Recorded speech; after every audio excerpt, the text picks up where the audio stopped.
Okay. I'm Doug Schwartz, Director of the Quinnipiac University poll.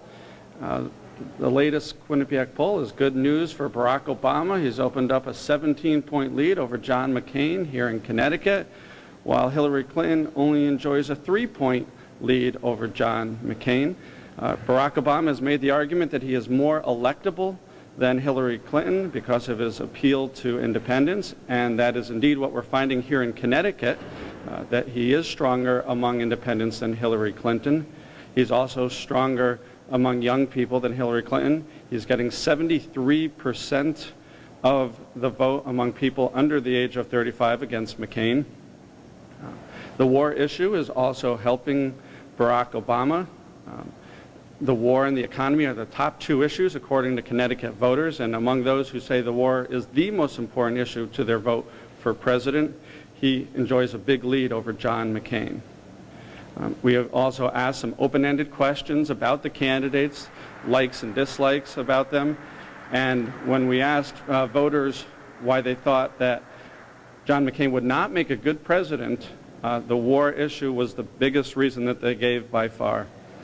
We also asked about state office holders. Jody Rail continues to have an extraordinary job approval rating. It really hasn't moved since our last poll. It's at 76%.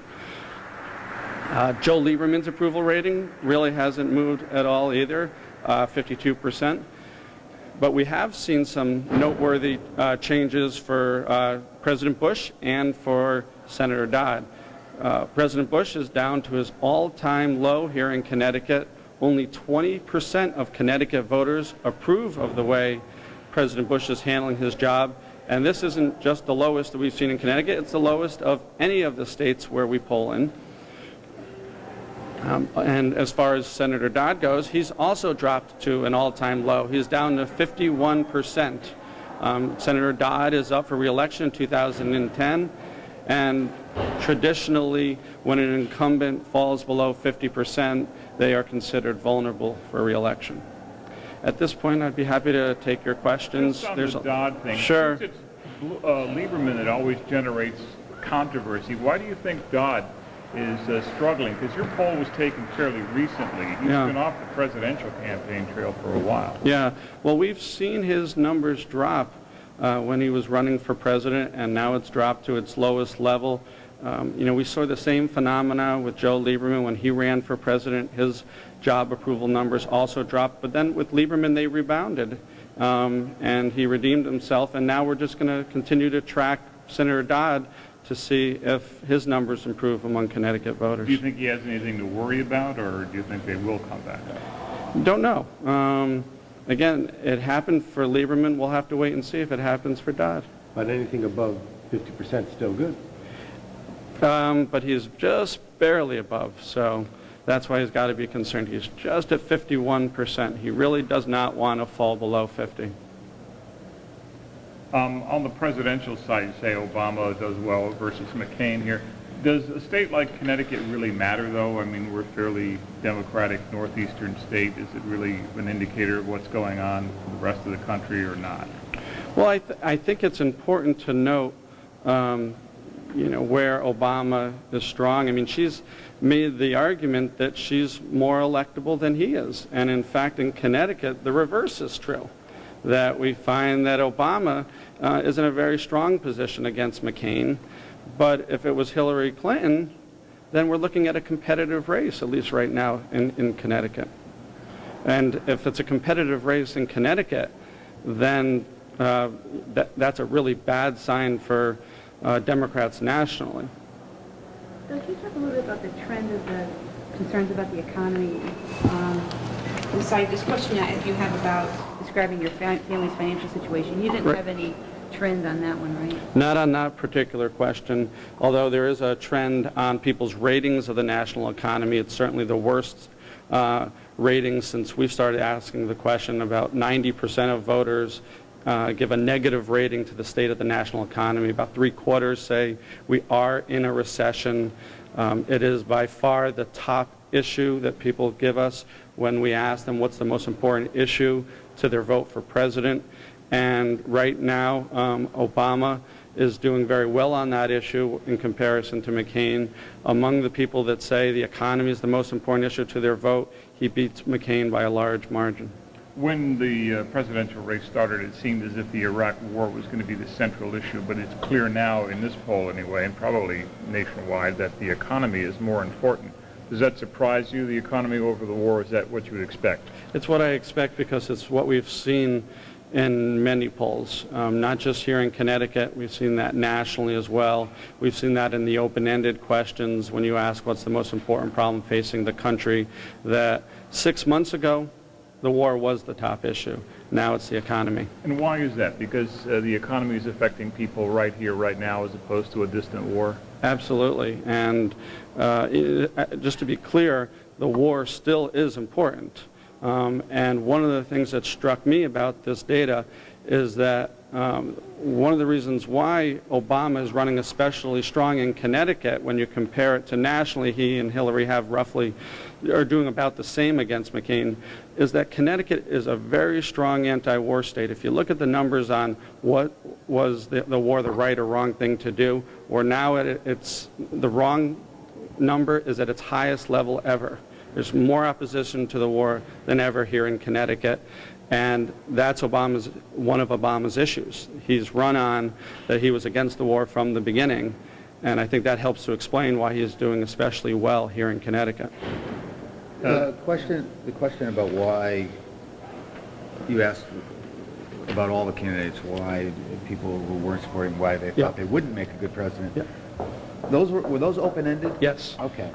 So can you give us a better sense of how do people express themselves when they said here about Obama, not American or Muslim Islamic ties? How was that expressed? Yeah. That was about 8 or 9% of the people who said they did not think Obama would make a good president.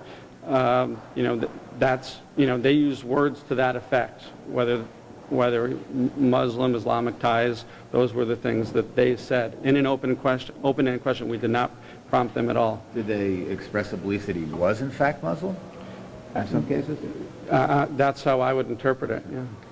Doug, getting back to the Chris Dodd issue, I thought you said something about Joe Lieberman bouncing back, but I look at his numbers, and he's hovering in the low 50s. I mean, his high mark was just after, since 2000, was just after the 06 primary. So, yeah. I mean... Oh, yeah, no, you're exactly... Joe Lieberman hasn't been forgiven. You're right. Well, what's interesting about the numbers is after he ran for president in 2004, his numbers came back up. That he was around 70%, he went down to about 50%, like Dodd is right now. Then his numbers rebounded, and he went back up to 70%. But then since that time, since the Senate election, his numbers have come down to 50% again. It's interesting. Lieberman's numbers are virtually identical to what he got in the actual vote. Do you think that both for Dodd and Lieberman, it's possible that that's a reflection of what people think about Congress at this point? You didn't ask whether they thought Congress was doing a poor job, but some polls have indicated it's almost as low as the president's rating. So is that possible, why the numbers are down for Dodd and Lieberman? I don't think so, because generally people separate out their feelings about Congress as an institution from their own members of Congress. So I don't think that's necessarily dragging their numbers down. Lieberman's has been pretty steady in the low 50s. Dodd had been around 60%, and since he ran for president, came down to 51%. It is important to point out that Dodd still is in good standing with his own fellow Democrats, so he's not vulnerable in that sense. One other question on the presidential poll. You asked questions about people whether it made a difference to them as to whether the president was a woman or a man or black or white, and by pretty overwhelming margins they said it made no difference at all. That's right. Now, there are some philosophy or pollsters who feel that when you ask a question like that on the phone, that people are sometimes maybe want to say the right thing politically. So do you think you get a true answer to that, or do you think people are saying something because they don't want to embarrass themselves? I think you're right, Steve. I think there is that social desirability factor that you don't want to say the wrong thing when you're directly asked. You don't want to admit to any sort of prejudice. But it's the kind of question that people and reporters often ask is, doesn't make a difference to people, the race or the gender of the candidates. So as a pollster, I often say, we're probably underestimating to a significant extent the amount of prejudice that there is. People aren't going to admit to it.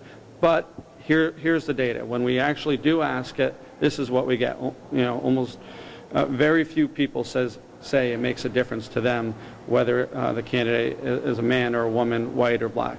Get back to the Lieberman numbers. Do you read that as sort of people weren't happy with candidates staying in a presidential race when they really didn't have much of a chance to win? Sure. And then eventually sort of, okay, eventually forgive them. Yeah. I think that's true. I remember we asked a question during the campaign, do you think Dodd is spending too much time on the presidential campaign trail and not enough time being U.S. Senator for Connecticut? And I remember most people said, yeah, he's spending too much time running for president. He should pay attention more to the folks back home. So I do think that does hurt an elected official's job approval. But as we saw with Lieberman, it doesn't mean that it's permanent. It could just be temporary, and then when they get back to the job, they get better numbers. So on that social desirability issue, but you had like 8 or 9% that were willing to say, well, I think he's un-American, or I think he's a Muslim. So some people are willing to say what's on their mind. That's true. A small percentage will, and the 8 or 9% is, again, of those people who said that he would not make a good president. What were the main reasons? About 8 or 9% said, alluded to race. I think about 9% specifically mentioned the right controversy. But the biggest reason by far for Barack Obama, why people said they didn't think he'd make a good president, was lack of experience. For Hillary Clinton, in the open-ended question, the top reasons people gave for why she wouldn't make a good president is they didn't trust her, and past controversies and Bill Clinton. And for John McCain, the biggest reason they said he would not make a good president was because of his stand on the war. I could also talk about, in fairness, the positives for each of these candidates. McCain's and Clinton's biggest positive was experience, and for Obama, the biggest positive was that he had new ideas. Okay, thank you. Thank you. You're coming back up to the Yep, press I'll be room, up right? 'Cause I got happy a to take question additional to you on questions. something totally Sure. unrelated. Sure.